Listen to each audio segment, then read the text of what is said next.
이게 깊은 밤 아니었어, 정말이야. 현관문을 두드리는 소리.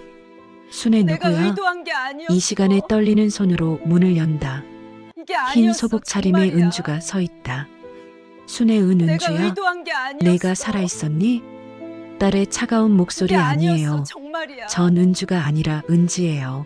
내가 숨 의도한 게 막히는 정적, 아니었어. 순애의 눈물이 얼어붙는다. 이게 아니었어, 은지 엄마 정말이야. 저를 기억하지 못하시겠어요?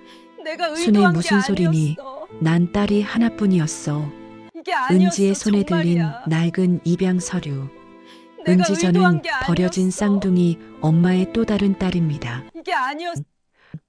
오늘 이야기를 시작하기 전에 잠깐 무료 버튼인 구독과 좋아요 누르시는 순간 여러분 인생에도 드라마 같은 대박 반전이 찾아옵니다.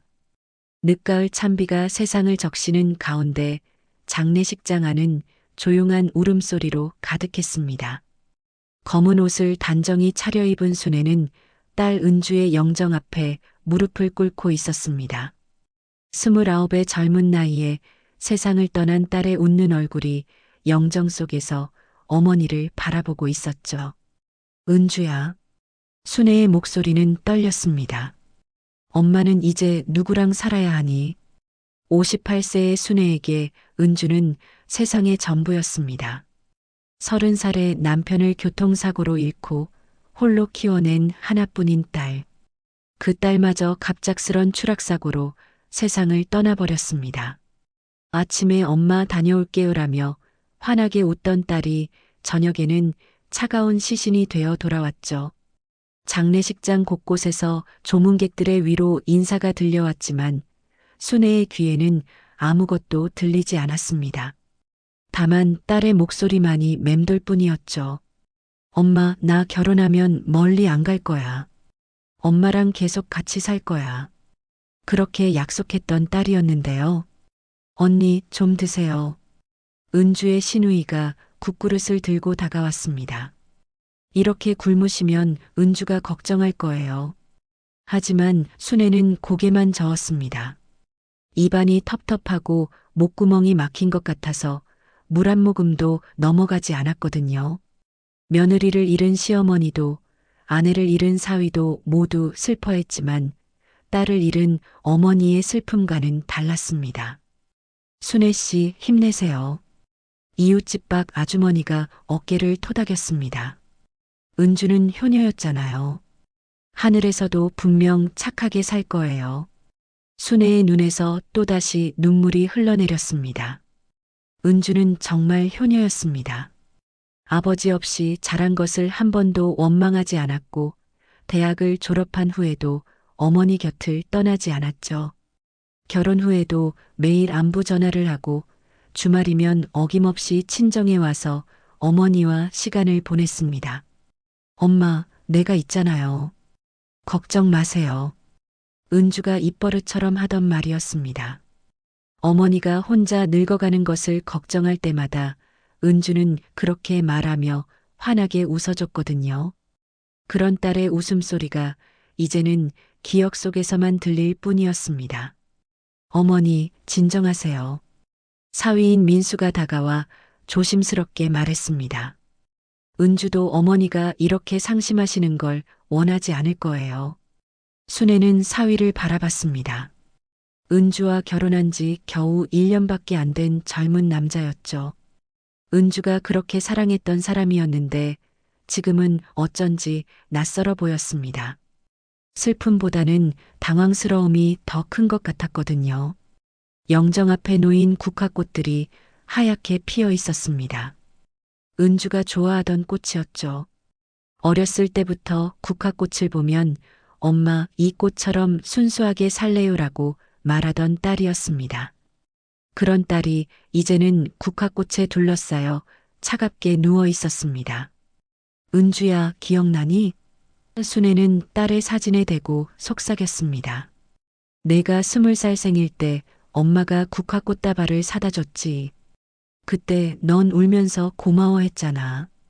그 생일날 은주는 친구들과의 약속도 취소하고 어머니와 단둘이 생일상을 받았습니다. 엄마랑 있는 게 제일 좋아요라고 말하며 어머니 품에 안겼던 딸이었죠. 순애에게는 그 순간이 인생에서 가장 행복한 시간이었습니다. 조문객들이 하나둘 자리를 떠나고 저녁 무렵이 되자 장례식장은 한산해졌습니다. 형광등 불빛만이 차갑게 빛나고 있었죠. 순애는 여전히 딸의 영정 앞에서 무릎을 꿇고 있었습니다. 시댁 식구들이 어머님, 이제 좀 일어나세요라고 권해도 꿈쩍도 하지 않았습니다. 은주야, 엄마가 무엇을 잘못했길래. 순애는 딸의 사진을 바라보며 속삭였습니다. 왜 엄마를 혼자 두고 가니? 약속했잖아. 엄마보다 먼저 가지 말라고. 순애의 마음속에는 후회가 밀려왔습니다. 은주가 마지막으로 전화했을 때 엄마 요즘 좀 힘들어요라고 말했는데 바쁘다는 핑계로 제대로 들어주지 못했던 것이 후회되었습니다. 딸이 무엇 때문에 힘들어했는지 끝내 묻지 못했거든요. 밤이 깊어갈수록 장례식장의 불빛도 하나둘 꺼져갔습니다. 그래도 순애는 자리를 뜨지 않았죠. 딸 곁을 지키는 것이 마지막 어머니 노릇이라고 생각했으니까요.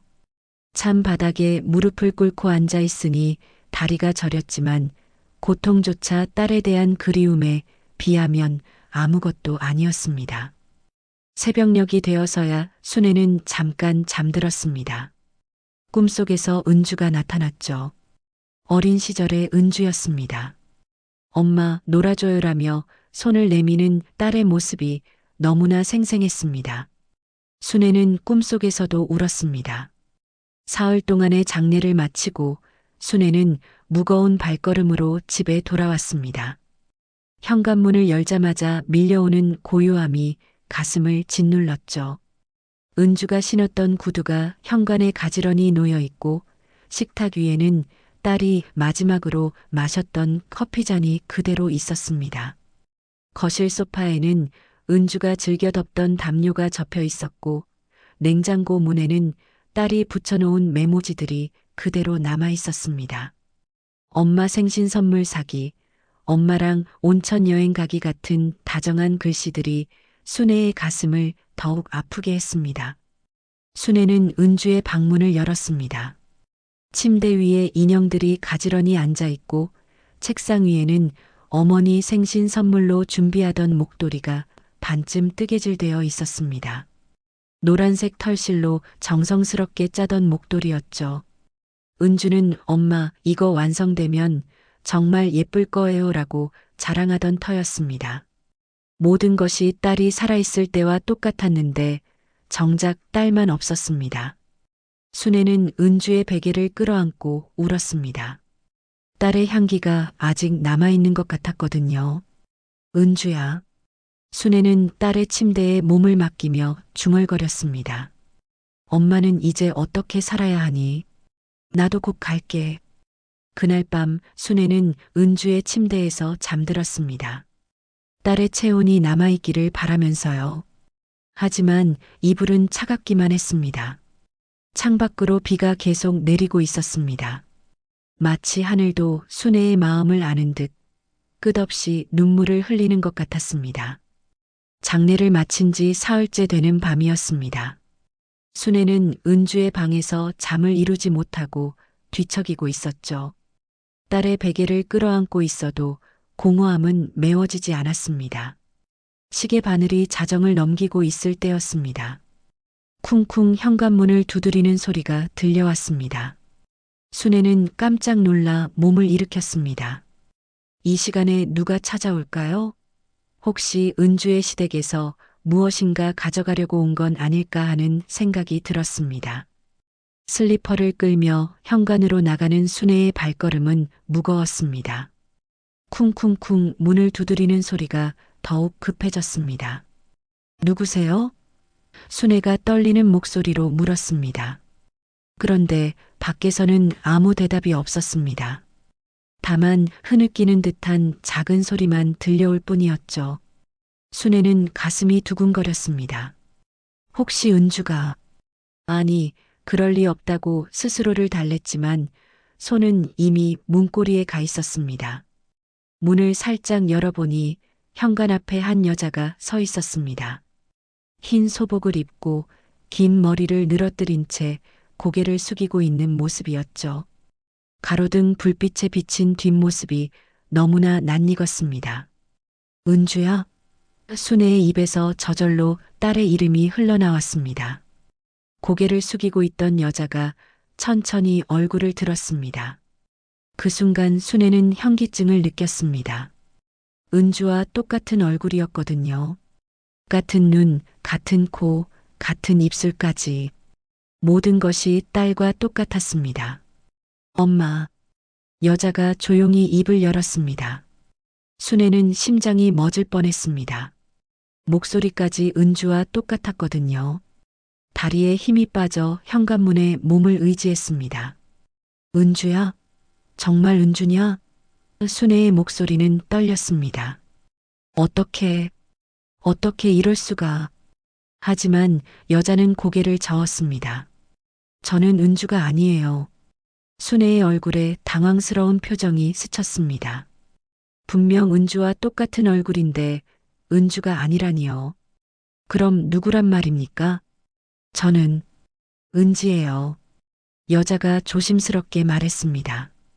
은주의 쌍둥이 동생입니다.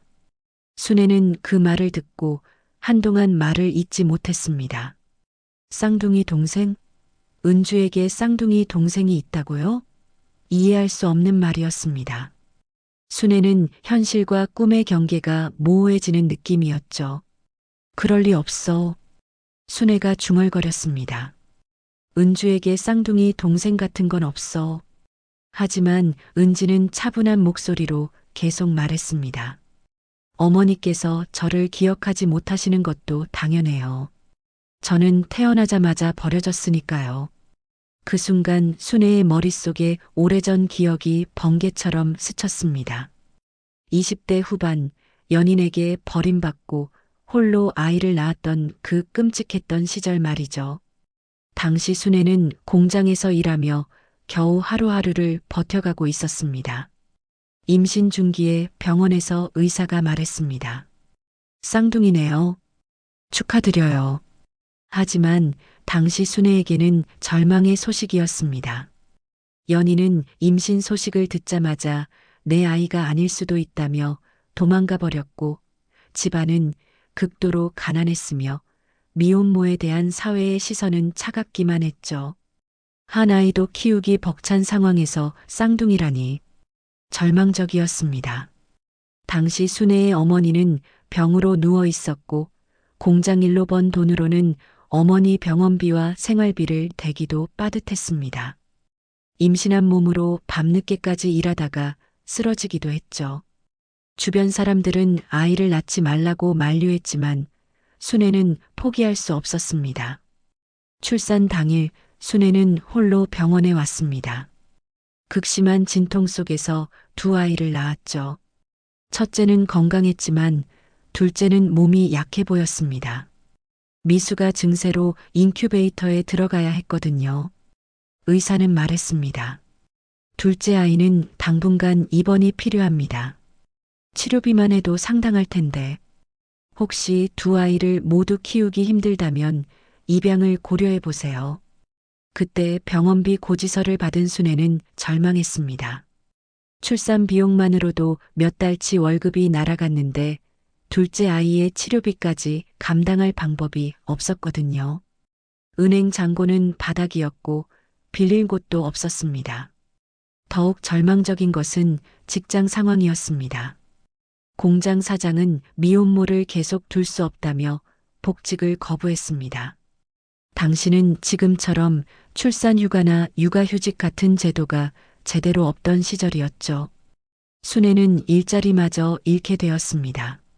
한겨울 추위 속에서 순애는 연탄 한 장 살 돈도 없어 떨며 지냈습니다. 생후 한 달 된 은주를 안고 거리를 헤매며 일자리를 찾았지만 아이 딸린 미혼모를 받아주는 곳은 없었습니다. 그러던 중 인큐베이터 속 둘째 아이의 상태는 점점 심각해졌습니다. 치료비를 더 이상 연체하시면 퇴원 조치를 취할 수밖에 없습니다. 병원 직원의 차가운 말이 순애의 가슴을 찔렀습니다. 그때 한 간호사가 조심스럽게 다가왔습니다.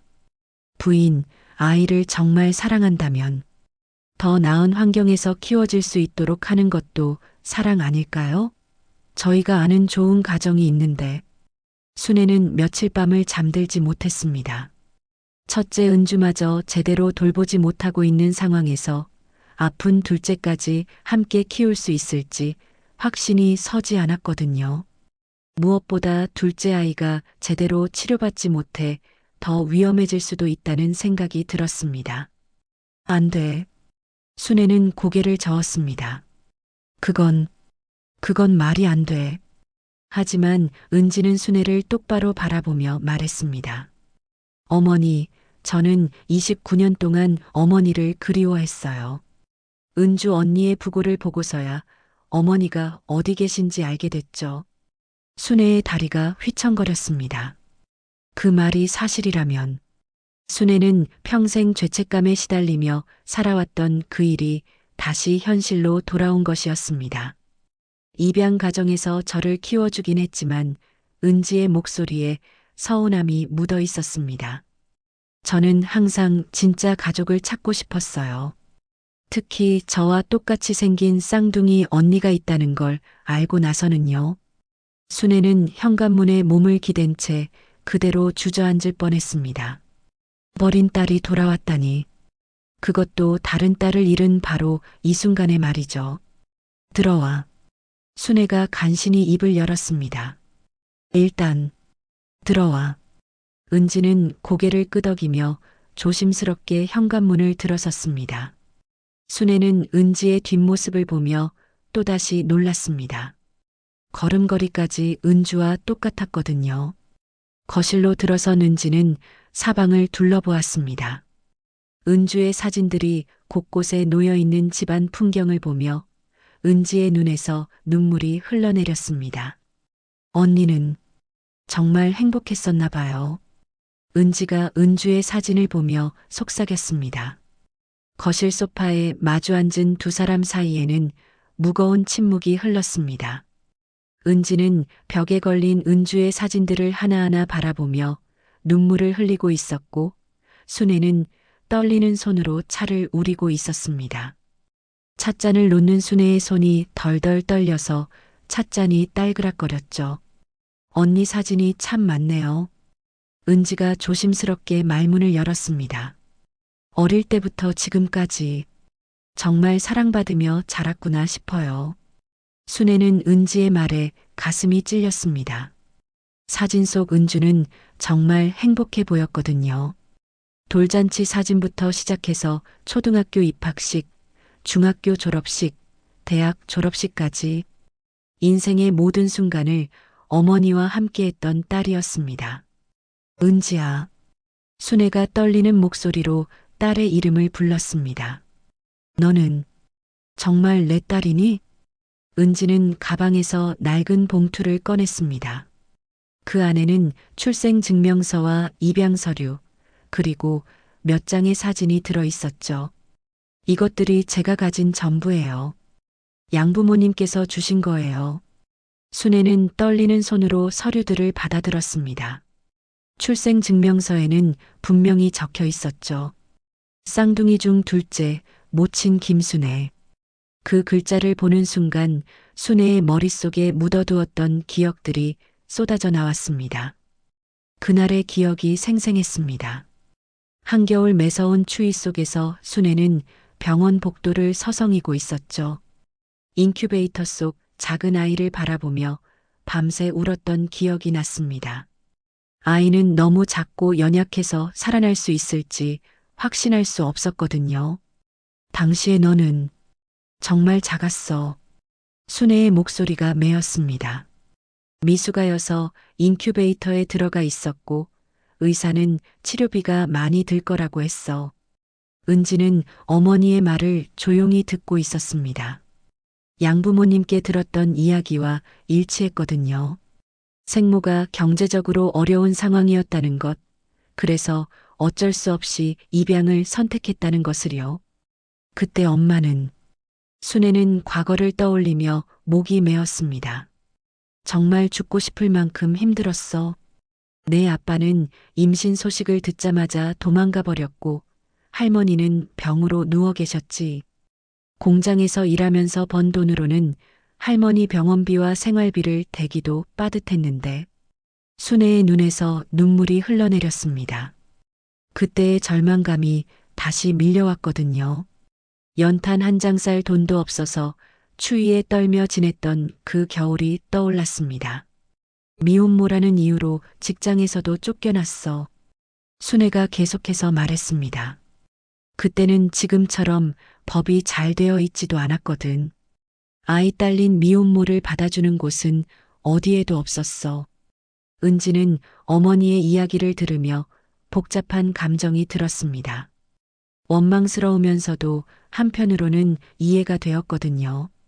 양부모님께서도 내 엄마는 정말 어려운 상황이었을 거야라고 말씀하셨던 것이 기억났습니다. 그래도 은지의 목소리에 서운함이 묻어 있었습니다. 언니는 데리고 오셨잖아요. 저만 버리신 거죠. 순애는 가슴이 찢어지는 것 같았습니다. 그 말이 맞았거든요.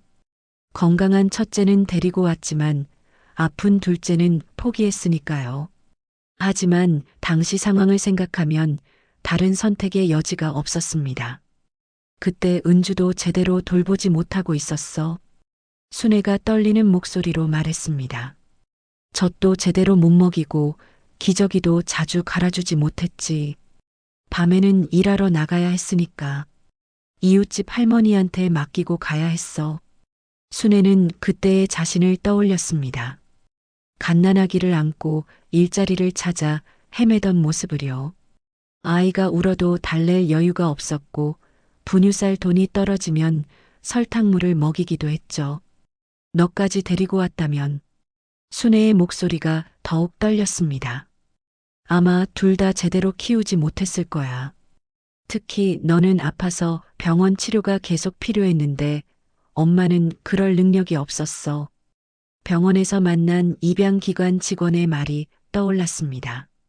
이 아이를 정말 사랑한다면 더 나은 환경에서 키워질 수 있도록 해주세요. 저희가 소개해드릴 가정은 경제적으로 여유롭고 아이를 간절히 원하는 좋은 분들이에요. 양부모님은 어떤 분들이셨어? 순애가 조심스럽게 물었습니다. 은지의 표정이 조금 밝아졌습니다. 좋은 분들이셨어요. 아버지는 중학교 교사셨고 어머니는 간호사셨거든요.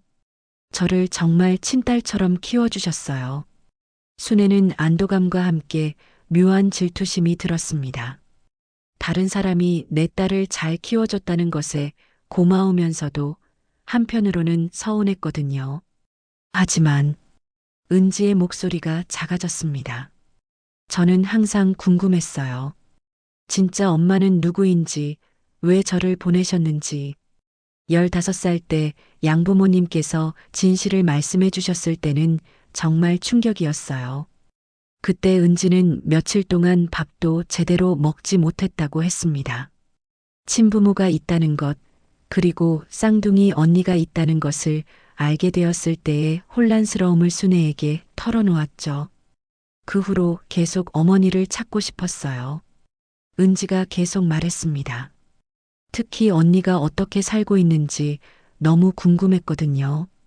저와 똑같이 생긴 사람이 세상 어딘가에 있다는 게 신기하기도 하고. 순애는 은지의 말을 들으며 평생의 죄책감이 다시 밀려오는 것을 느꼈습니다. 한 딸은 곁에서 키우며 모든 사랑을 쏟았지만 다른 딸은 버려서 평생 그리움 속에 살게 만들었던 것이죠. 미안하다. 순애가 무릎을 꿇으며 눈물을 흘렸습니다. 정말 미안하다, 은지야. 엄마가 너무 무능했어. 너를 지켜주지 못한 게 평생의 죄야. 은지도 어머니의 모습을 보며 눈물을 흘렸습니다. 29년 동안 품고 있던 원망이 순간 녹아내리는 것 같았거든요. 어머니도 고통스러웠다는 것을, 어쩔 수 없는 선택이었다는 것을 이해할 수 있었습니다. 어머니, 은지가 떨리는 목소리로 말했습니다. 저도 어머니를 원망만 하고 있었던 건 아니에요. 때로는 이해하려고 노력했어요.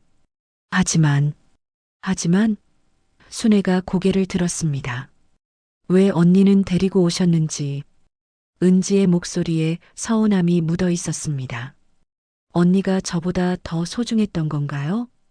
그 질문에 순애는 할 말을 잃었습니다. 정말 그랬을까요? 첫째라서 더 애착이 갔던 걸까요? 아니면 건강했기 때문일까요? 순애 자신도 확실하지 않았습니다. 다음 날 아침 순애는 은지에게 아침 식사를 차려주었습니다. 29년 만에 다시 만난 딸을 위해 정성스럽게 미역국을 끓이고 반찬을 준비했죠. 은지는 어머니가 차려준 밥상 앞에서 망설였습니다. 꿈에서도 그리던 순간이었지만 한편으로는 어색했거든요.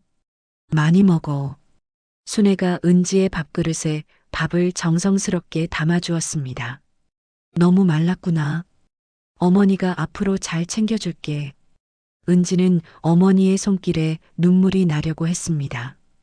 29년 동안 그리워했던 어머니의 사랑이었거든요. 하지만 복잡한 감정 때문에 쉽게 마음을 열 수는 없었습니다. 그때 현관문을 두드리는 소리가 들려왔습니다. 순애가 문을 열자 이웃집 박 아주머니가 서 있었죠. 순애야, 어젯밤에 누가 왔더라? 박 아주머니의 목소리에는 호기심이 가득했습니다.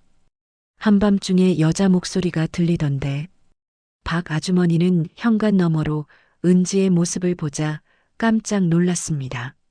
어머, 이게 누구야? 은주 아니야? 아, 이 아이는. 순애가 당황하며 말을 더듬었습니다. 은지가 일어나 인사를 했습니다. 안녕하세요. 저는 은지라고 합니다. 박 아주머니는 은지의 얼굴을 자세히 들여다보더니 고개를 갸우뚱했습니다. 어라? 은주랑 똑같이 생겼네? 친척인가? 순애는 무엇이라 설명해야 할지 모르겠었습니다. 사실을 말하자니 복잡했고 거짓말을 하자니 양심이 찔렸거든요. 친척이에요. 순애가 애매하게 대답했습니다.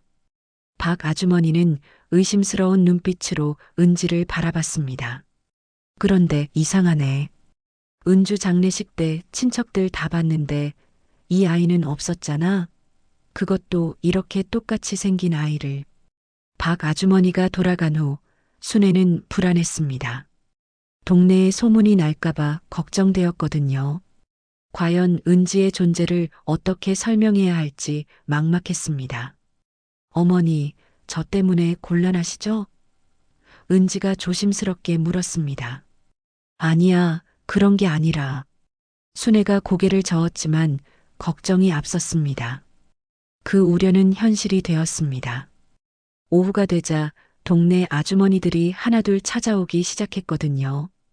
은주와 똑같이 생긴 여자가 나타났다는 소문이 퍼진 것이었습니다. 순애야, 죽은 은주가 돌아왔다는 게 정말이야? 김 아주머니가 호들갑을 떨었습니다. 그럴 리가 있겠어요. 이웃집 할머니가 혀를 찼습니다. 분명 젊을 때 낳은 다른 아이가 나타난 거지. 순애가 숨기고 있던 자식이 있었나 봐. 순애는 얼굴이 빨갛게 달아올랐습니다. 이웃들의 추측이 맞아떨어지고 있었거든요. 결국 순애는 사실을 털어놓을 수밖에 없었습니다. 은지는 은주의 쌍둥이 동생이에요. 순애가 떨리는 목소리로 말했습니다. 어릴 때 입양 보낸 아이예요. 동네는 순식간에 술렁거렸습니다. 아주머니들은 수군거리기 시작했죠. 어머, 그럼 순애가 미혼모였다는 거야? 쌍둥이를 낳고 하나는 버렸다고? 어쩐지 은주가 혼자였더라. 형제자매가 없다고 했는데. 은지는 이런 상황이 괴로웠습니다. 어머니가 곤란해하는 모습을 보니 미안한 마음이 들었거든요.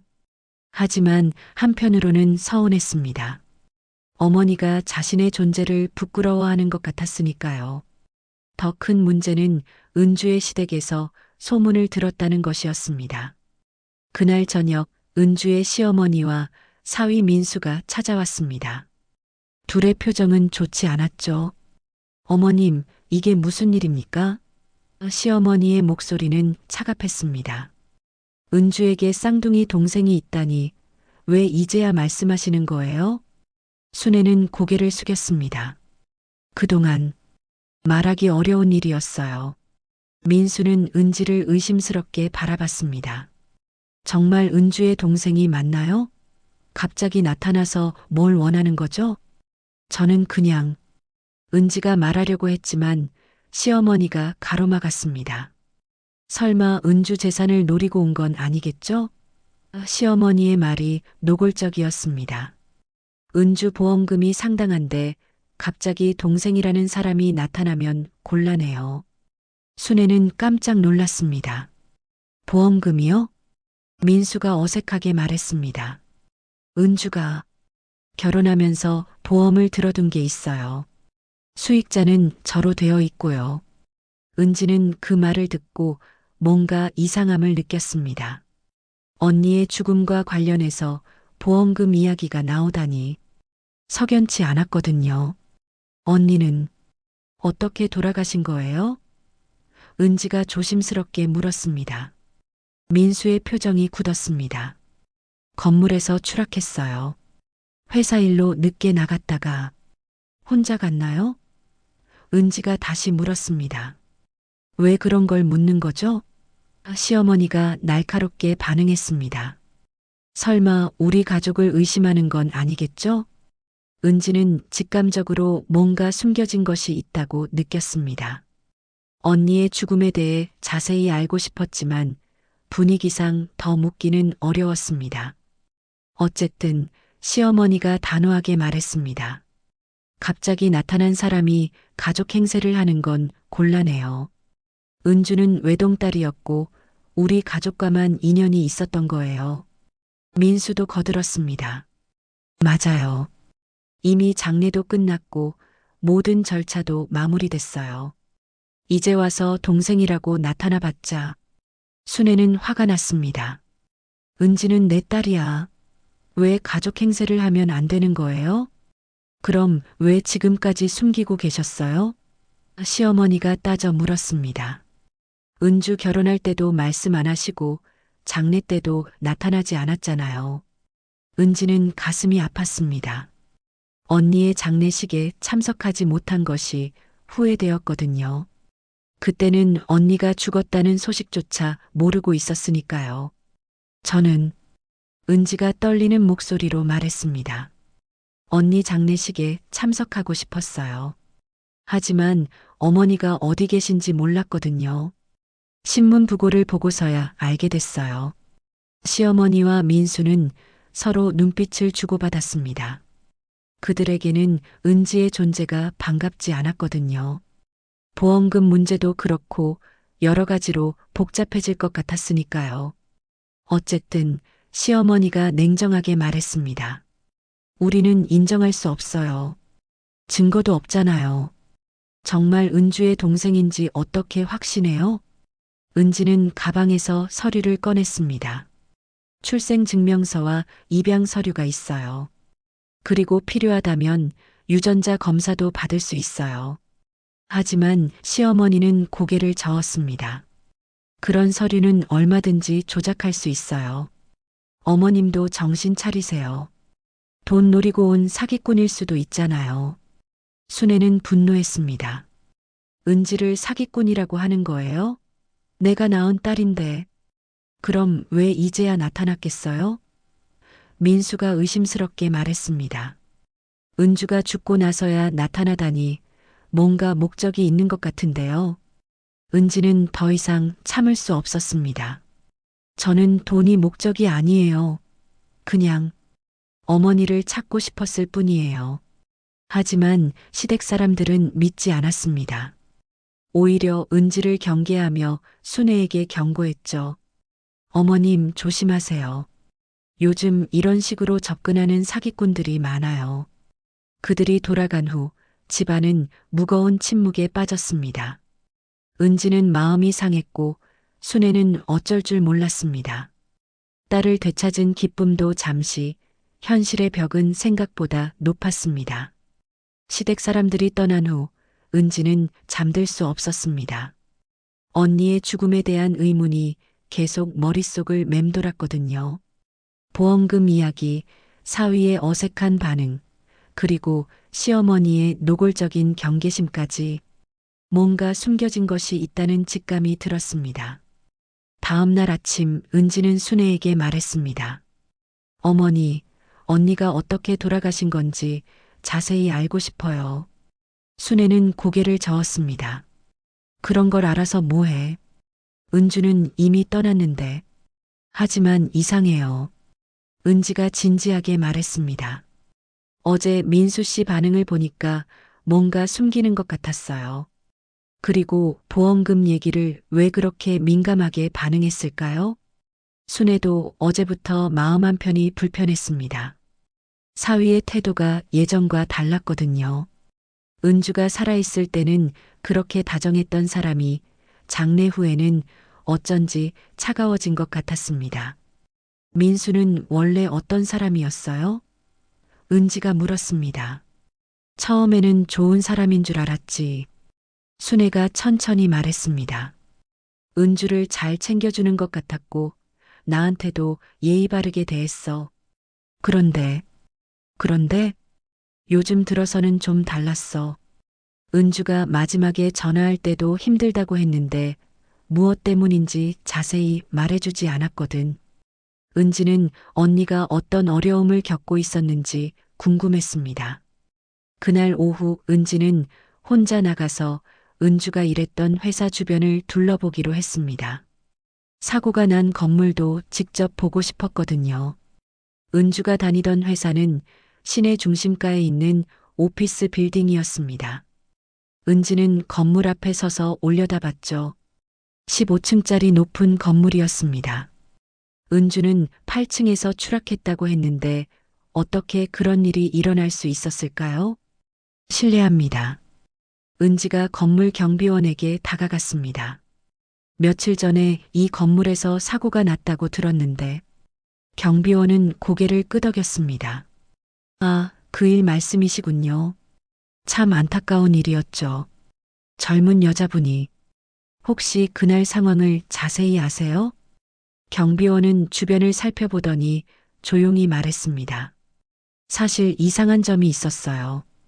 그 여자분은 퇴근 시간이 훨씬 지나서 왔거든요. 밤 10시가 넘어서 말이죠. 혼자 왔나요? 아니요.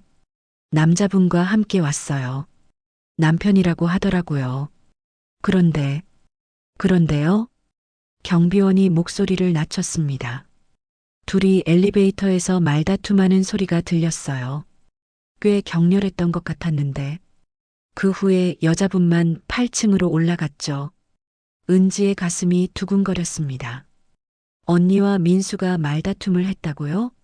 그럼 민수도 그날 현장에 있었던 건가요? 그 남자분은 어떻게 했어요? 아래층에서 기다렸던 것 같아요. 그런데 얼마 후에 비명소리가 나더라고요. 급하게 뛰어나가 보니 이미 경비원의 증언은 충격적이었습니다. 민수는 은주가 혼자 회사에 갔다고 말했는데 사실은 함께 있었던 것이죠.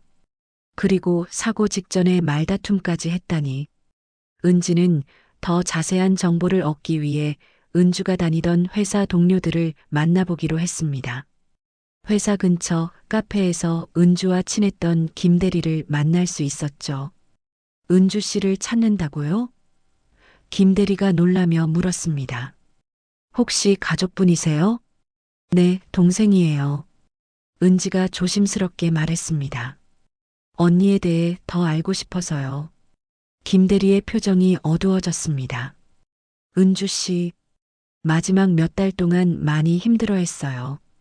결혼 생활이 쉽지 않은 것 같더라고요. 어떤 어려움이 있었나요? 남편분이 좀 변했다고 하더라고요. 김 대리가 주변을 살펴보며 조용히 말했습니다.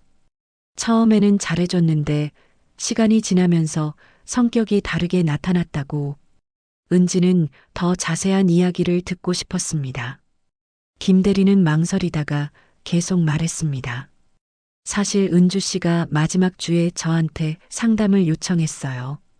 남편이 자꾸 돈 이야기를 한다고, 보험을 더 들라고 하고, 통장 관리도 자기가 하겠다고 하고, 은지의 심장이 빨리 뛰었습니다. 보험 이야기가 또 나왔거든요. 그리고 그날, 김 대리가 목소리를 더욱 낮췄습니다.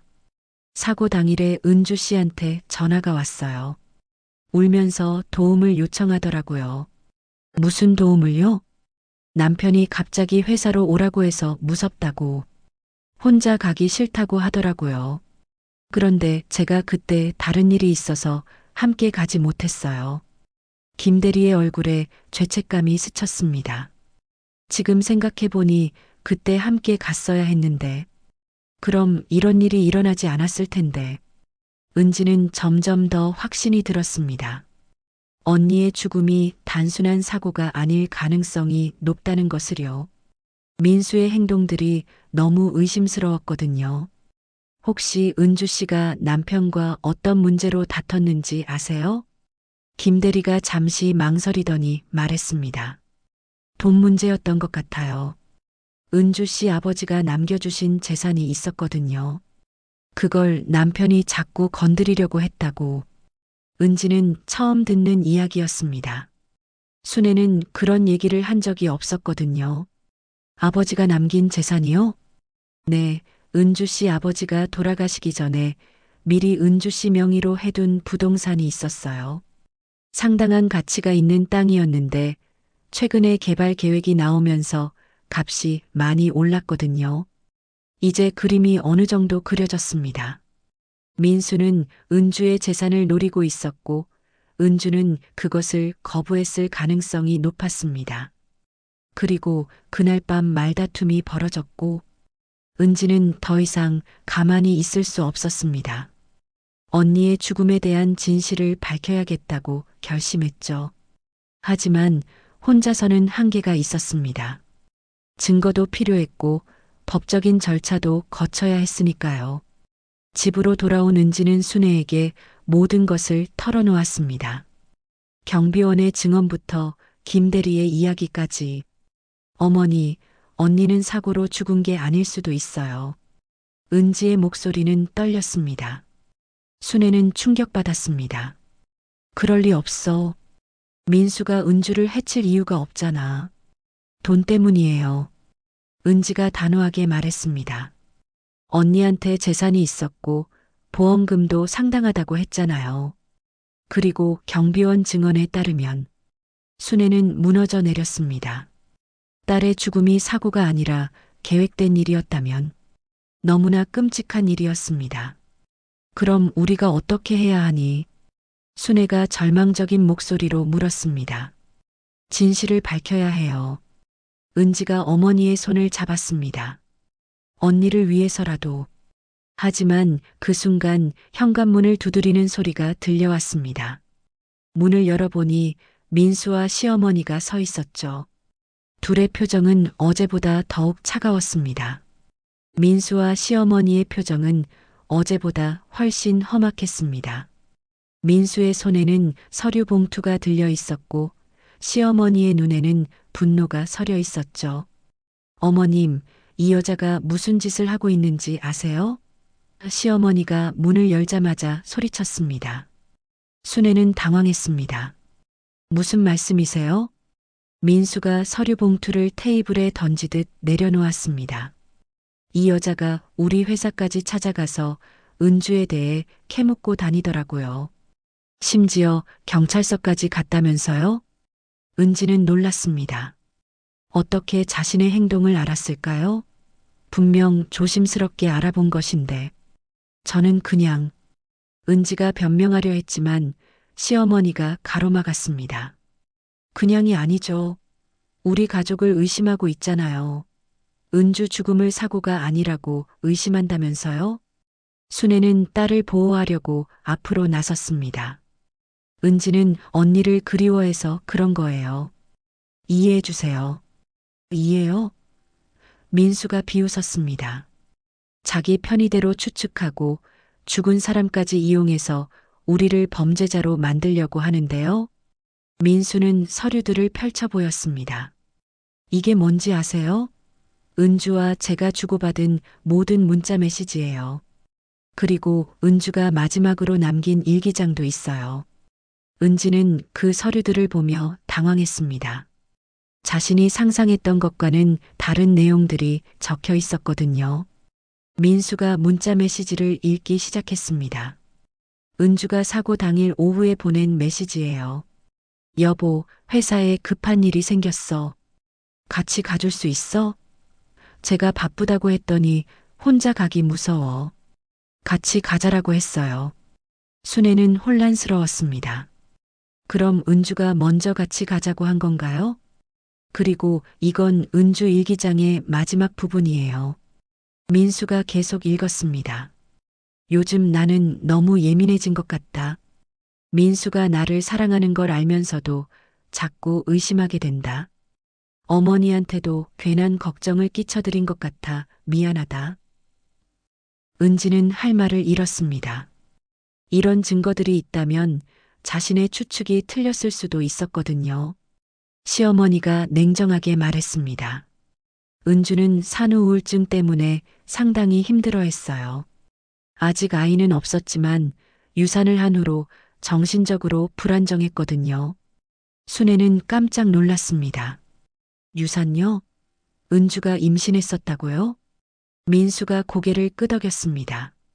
석 달 전에 유산했어요. 은주가 어머님께 말씀드리지 않으려고 해서 저희도 조용히 넘어갔죠. 순애의 가슴이 아팠습니다.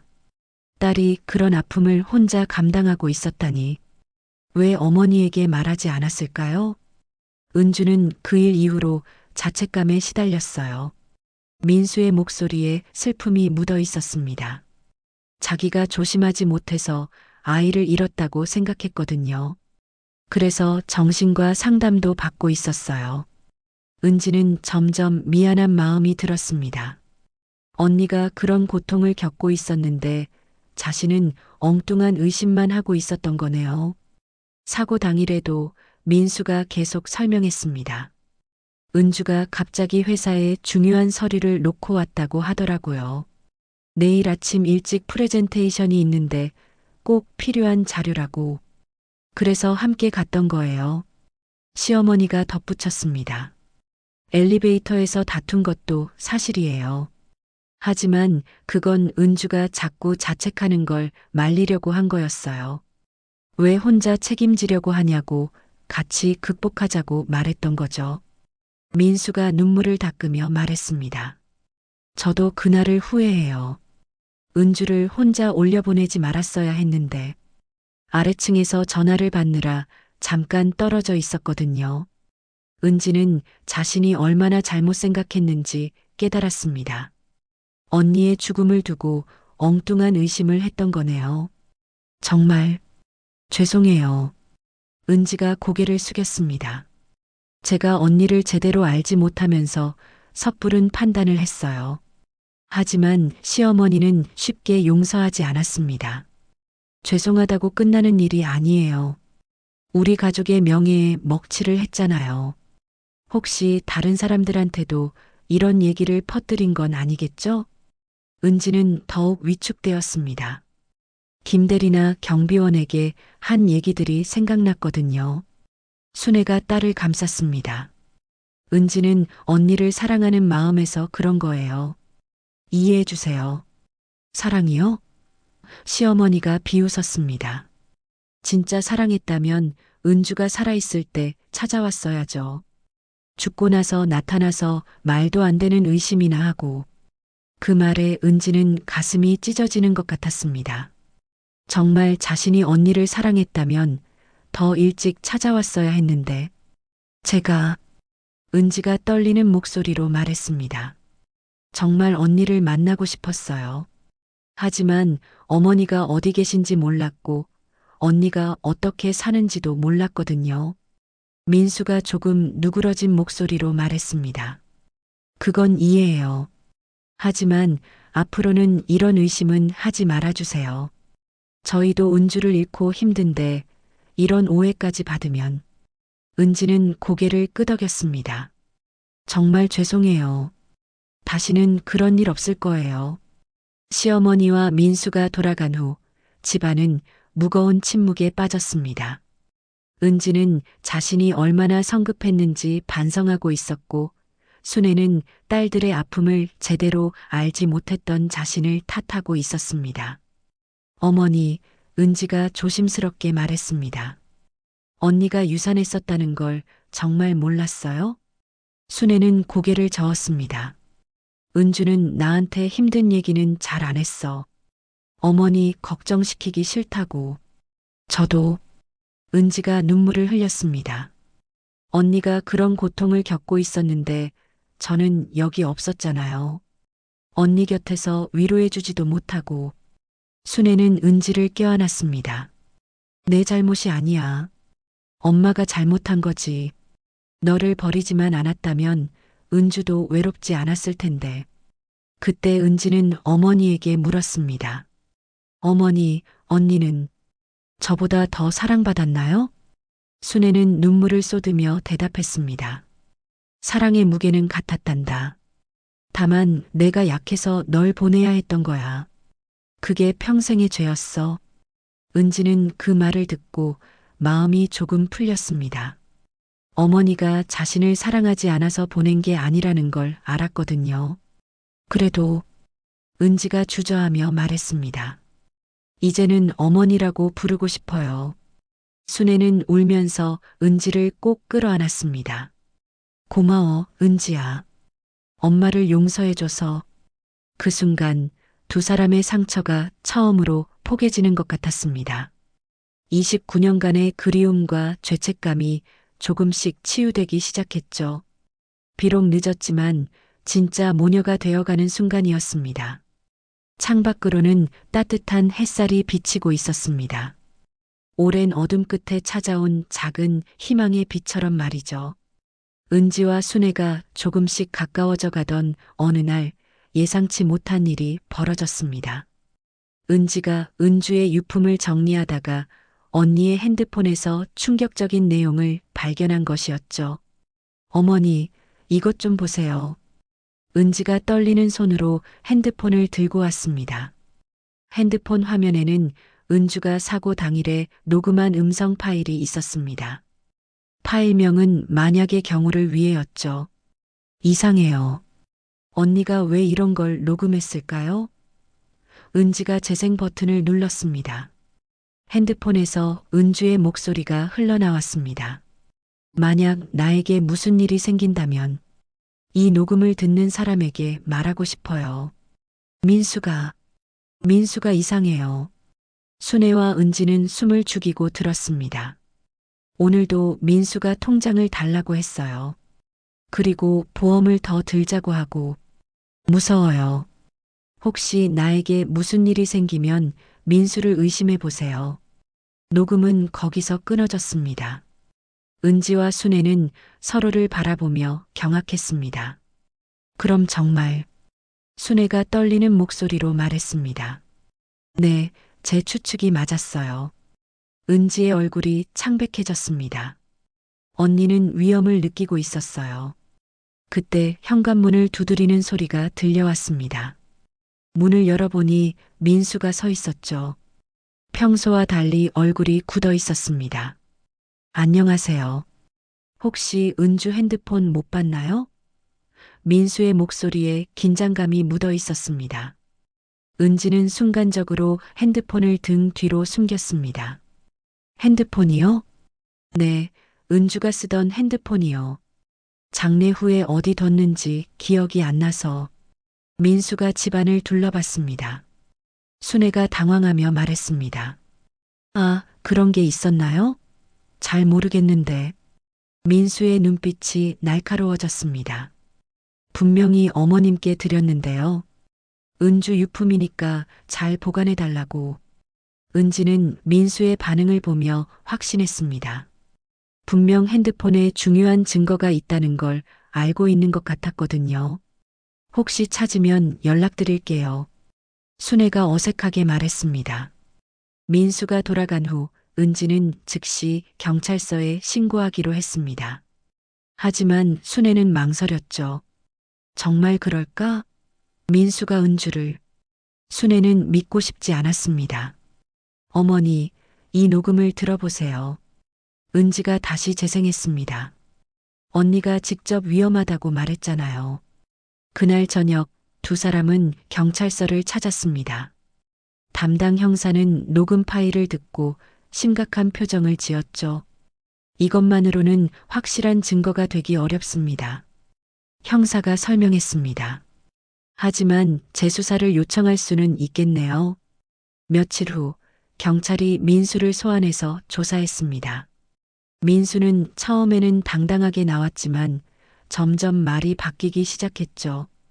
그날 은주와 다툰 게 맞나요? 형사가 물었습니다. 아니요, 다툰 게 아니라 민수가 말을 더듬었습니다. 경비원 증언에 따르면 꽤 격렬했다고 하는데요. 민수의 얼굴에 땀이 흘렀습니다. 그건 은주가 감정적이 되어서 형사가 은주의 핸드폰을 보여줬습니다. 이 녹음 파일에 대해 설명해 주세요. 민수는 그제야 당황했습니다. 그런 게 있었나요? 본인을 의심하라고 하는데 이유가 뭘까요? 민수는 한동안 침묵하다가 결국 입을 열었습니다. 은주가 너무 의심이 많았어요. 제가 돈 때문에 결혼했다고 생각했나 봐요. 실제로 그랬나요? 아니요. 저는 은주를 사랑했어요. 하지만 조사가 진행될수록 민수의 거짓말이 드러났습니다. 은주와 결혼하기 전부터 그녀의 재산에 대해 자세히 알아봤다는 것, 결혼 후 즉시 보험 수익자를 자신으로 바꿨다는 것까지요. 결정적인 증거는 민수의 핸드폰에서 나왔습니다. 사고 당일 새벽에 인터넷으로 추락사고 위장 방법을 검색한 기록이 발견된 것이죠. 이건 어떻게 설명하시겠어요? 형사가 증거를 내밀었습니다. 민수는 더 이상 변명할 수 없었습니다. 결국 모든 것을 자백했죠. 처음에는 정말 은주를 사랑했어요. 민수가 고백하기 시작했습니다.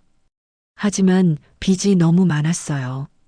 사업 실패로 몇 억을 잃었거든요. 은주의 재산과 보험금이 10억 원이 넘는다는 것을 알게 된 민수는 유혹을 느꼈다고 했습니다. 그날 밤 은주가 제 진심을 의심한다고 하더라고요. 이혼하자고. 그래서 홧김에 민수는 은주를 건물 옥상으로 유인해서 밀어 떨어뜨렸다고 자백했습니다. 그리고 아래층에서 기다리다가 마치 사고인 것처럼 위장했던 것이죠. 소식을 들은 순애와 은지는 경찰서로 달려왔습니다. 조사실에서 나오는 민수를 보며 순애가 소리쳤습니다. 어떻게 은주를, 어떻게 그럴 수 있어요? 민수는 고개를 숙이고 있었습니다. 죄송합니다. 정말 죄송합니다. 은지는 분노했습니다. 언니가 그렇게 믿었는데, 사랑했는데, 저도 은주를 사랑했어요. 민수가 눈물을 흘렸습니다. 하지만 욕심이 더 컸어요. 법정에서 민수는 살인죄로 기소되었습니다. 시어머니는 충격을 받고 쓰러져서 병원에 입원했죠. 재판이 진행되는 동안 은지는 어머니와 함께 은주의 묘소를 자주 찾았습니다. 이제야 언니의 억울함이 풀렸다는 안도감과 함께 늦게나마 진실을 밝혀낸 것에 대한 위안을 얻었습니다. 언니, 이제 편히 쉬어요. 은지가 묘비 앞에서 속삭였습니다. 제가 어머니 곁을 지킬게요. 순애는 두 딸을 모두 지키지 못한 자신을 자책했지만 은지가 있어서 조금이나마 위로가 되었습니다. 비극적인 진실이 밝혀졌지만 그것이 새로운 시작의 계기가 되었습니다. 민수의 재판이 끝나고 1년이 흘렀습니다. 그는 무기징역을 선고받고 교도소에 수감되었죠. 시어머니는 충격으로 쓰러진 후 요양원에서 지내고 있었습니다. 그리고 순애와 은지는 서로를 의지하며 새로운 삶을 시작하고 있었습니다. 어머니, 오늘은 언니 기일이에요.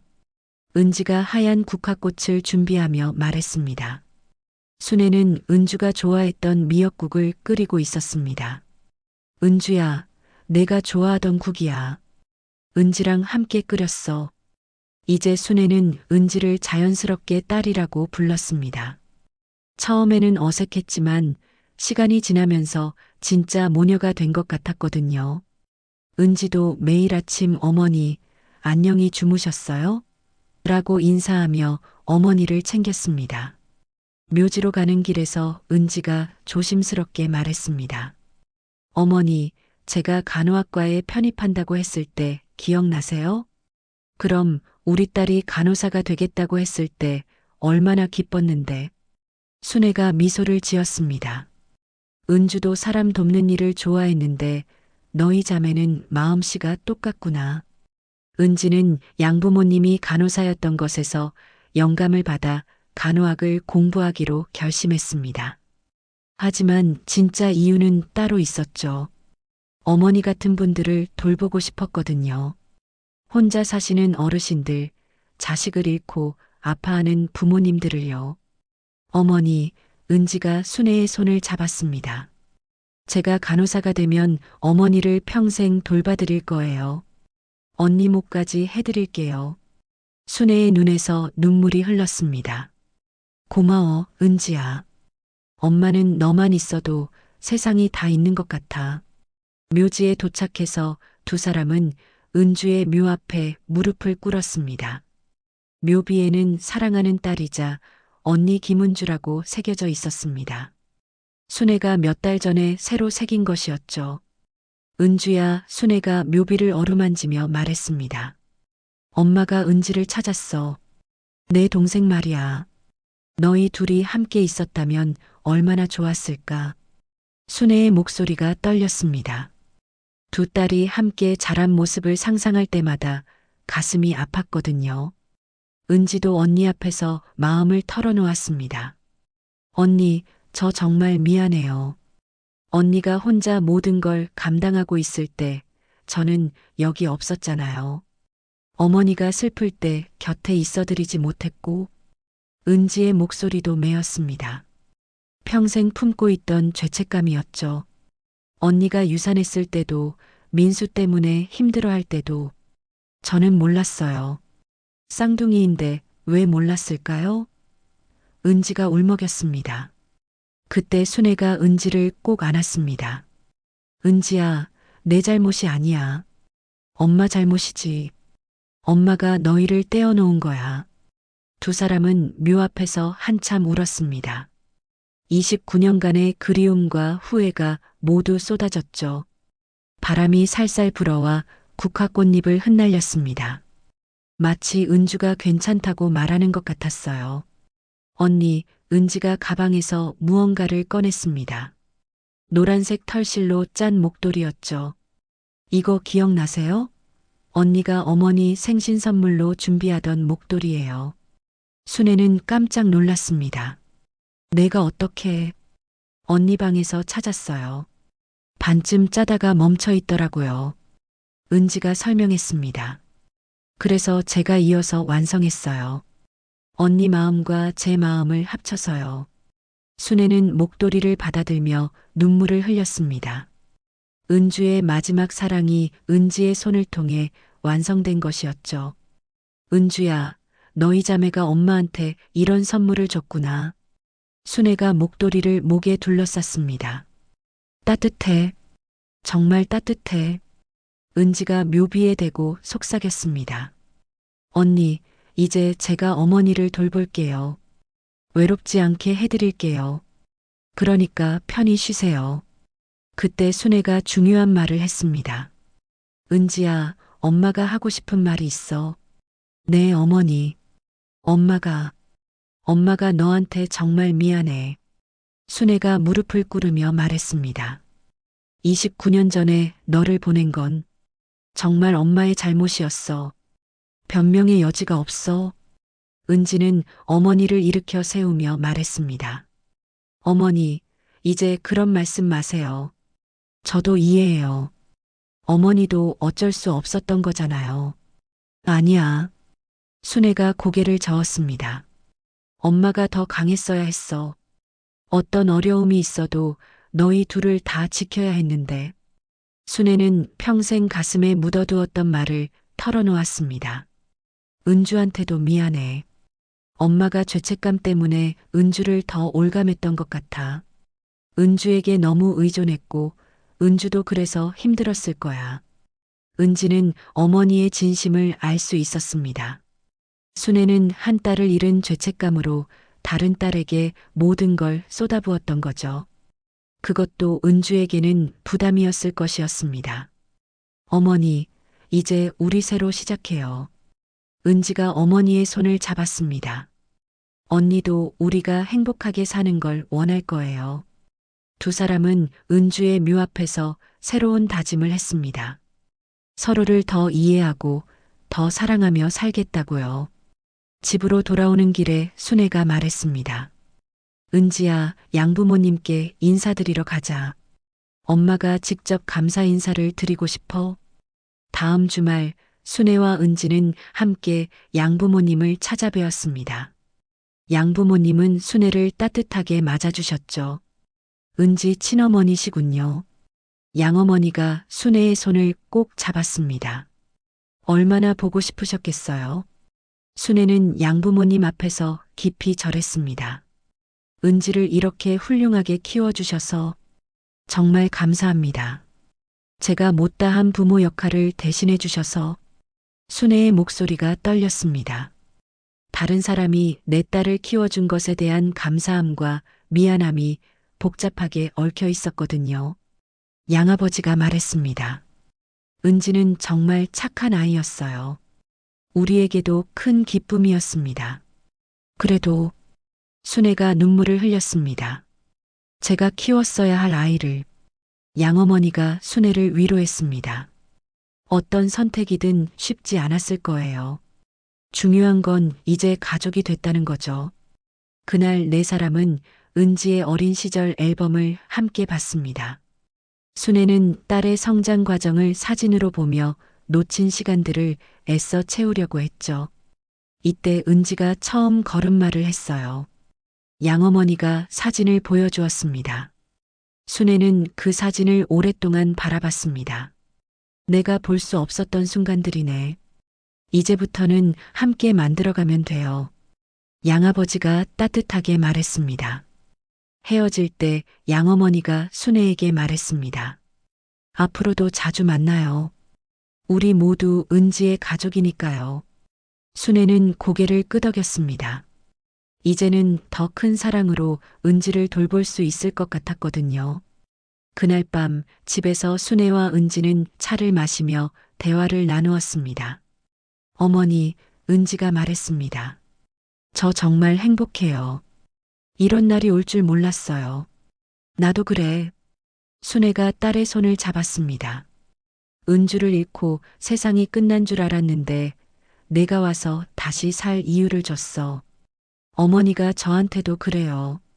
29년 동안 진짜 가족을 찾고 있었는데 드디어 찾았어요. 두 사람은 서로를 바라보며 감격했습니다. 기나긴 이별 끝에 찾은 진짜 가족이었죠. 어머니, 내일부터 제가 매일 아침 깨워드릴게요. 은지가 말했습니다. 그리고 어머니 좋아하시는 반찬도 배워서 만들어 드릴게요. 고마워, 은지야. 순애가 딸을 꼭 안았습니다. 엄마도 내가 공부하는 거 도와줄게. 간호사 되는 꿈 꼭 이루자. 그날 밤 순애는 꿈을 꾸었습니다. 은주와 은지가 어린아이였을 때 두 딸이 함께 뛰어노는 꿈이었죠. 꿈속에서 은주가 말했습니다. 엄마, 은지 잘 부탁해요. 제가 못다한 효도 은지가 대신 해드릴 거예요. 순애가 꿈에서 대답했습니다. 고마워, 은주야. 엄마가 은지 잘 돌볼게. 그리고 엄마도 이제 행복하세요. 너무 오래 아파하지 마세요. 아침에 눈을 뜬 순애는 이상하게 마음이 평온했습니다. 은주가 정말 축복해주는 것 같았거든요. 어머니, 일어나세요. 은지가 아침 식사를 준비하며 불렀습니다. 순애는 일어나서 창문을 열었습니다. 따뜻한 햇살과 함께 새들의 지저귀이 들려왔죠. 좋은 아침이네. 순애가 혼잣말로 중얼거렸습니다. 네, 정말 좋은 아침이에요. 은지가 뒤에서 대답했습니다. 두 사람은 서로를 바라보며 웃었습니다. 앞으로 함께 만들어갈 수많은 좋은 아침들이 기다리고 있었습니다. 오늘의 이야기가 당신의 마음 한켠에 머물렀다면 구독과 좋아요로 마음을 전해주세요.